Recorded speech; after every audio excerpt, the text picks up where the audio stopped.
Apart from the Mask movie, you can also find tritones in The Simpsons theme song, Pink Panther, Twilight Zone, The Munster and so on.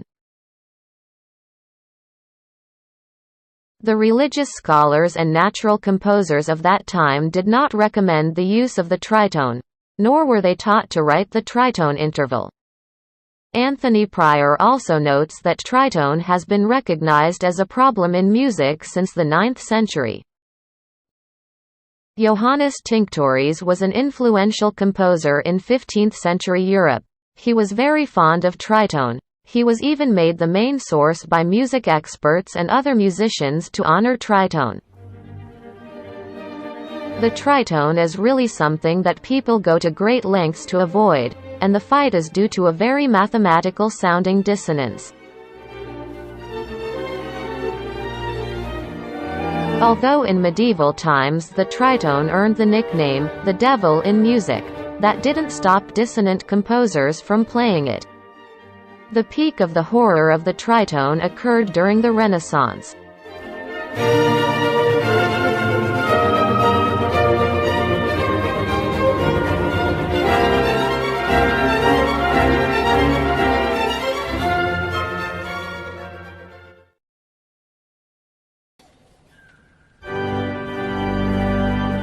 If earlier we talked about Eastern Rome, now we are talking about Western Rome. In the 1st century AD to the 1400s AD, although the Church's policies mixed with the syncretic pagan gods and goddesses, it had not yet reached its highest peak.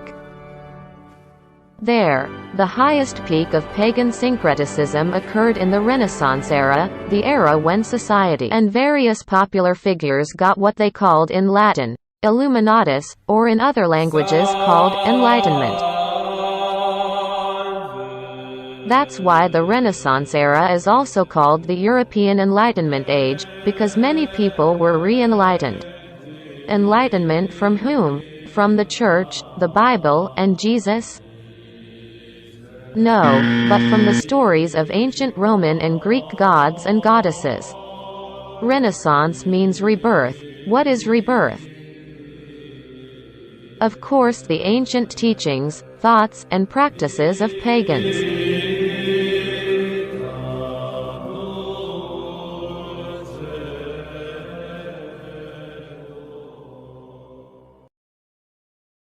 The Enlightenment obtained by political, economic, philosophical, scientific and artistic figures led to an understanding called humanism.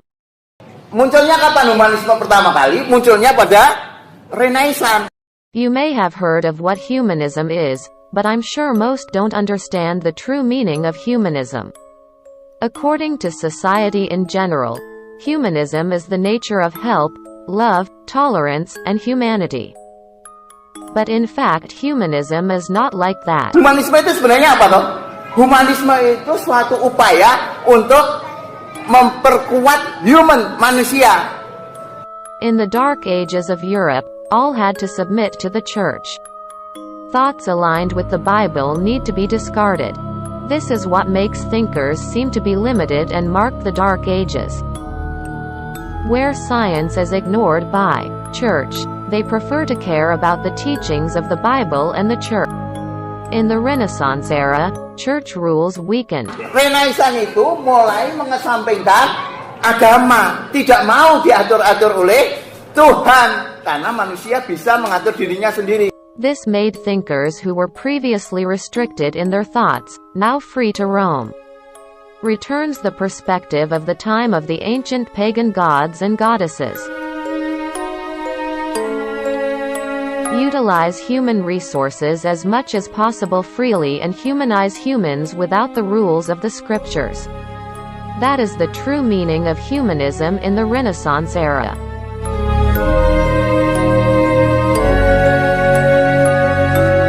Think freely about science, about public events in the blue blood environment of the Roman government. Furthermore, humanism will spread to remote parts of the European continent. The island of Great Britain was one of the landings of the ideology of Renaissance humanism. Science developed rapidly in this kingdom. the inventors of theories also emerged. Community associations in specific fields have a strong structure. Sir Thomas Gresman, as a financial advisor to the King Charles II, is also a businessman, bequeathed an educational institution called Gresham College to the British monarchy. A group of learned scholars and thinkers met formally at the lectures of Gresham College in 1645. They called themselves the Invisible College. In the early days of the process they were shrouded in secrecy. Mystical knowledge needed to be discussed in secret. Many students were influenced by the ideology of Renaissance humanism, so that in 1660 several students formed a community called the Royal Society. The Royal Society is an institution for those blue bloods, tycoons, and intelligent people who are thirsty for knowledge and, of course, mystical knowledge. There are several structures of the Royal Society which we are still keeping secret for the purposes of our other video materials. Right now the main topic is the Royal Society of Arts. This nagging institution contains a collection of educated people and rich blue blood people who are interested in knowledge in arts such as art, literature, drama, and fine arts music.